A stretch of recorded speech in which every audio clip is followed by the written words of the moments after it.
Dear Marie, kamusta ka nang inanitang ka? Napasurat lang ako sa imo. Ta gusto ko lang maraman kung mabayad ka pa kan utang mo sa kuya. Naaraman ko palan sa ibang barkada ta. Napiga para libak mo ako. Dahil pigatamlayan ngo mo kan siring ka nagibo mo. Puon kan ahaki kita. Sagkod mo yan. Dahil nagbabaguan ugali mo. Paumawon ka. Ako manan malibak sa imo ngunyan. Pero di gisa na sa surat ko. Ta makakasupog na kung maaraman pa kan iba. Nice! Narumduman mo pa? Kang grade 5 pa sana kita. Pag urulian ta baga naud to. Nagkaigit ka sa short.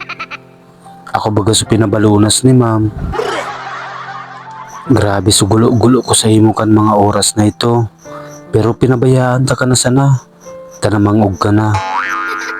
Tapos, pagbaralikan tangod to sa eskwelahan, makusugon subot mo magpangistorya sa mga kaklase ta na di ka mo nagisira kigulay ta perminasan ng karne. Mahala man sa binalunas kong igit mo. Ta grabe ang toppings na kalunggay.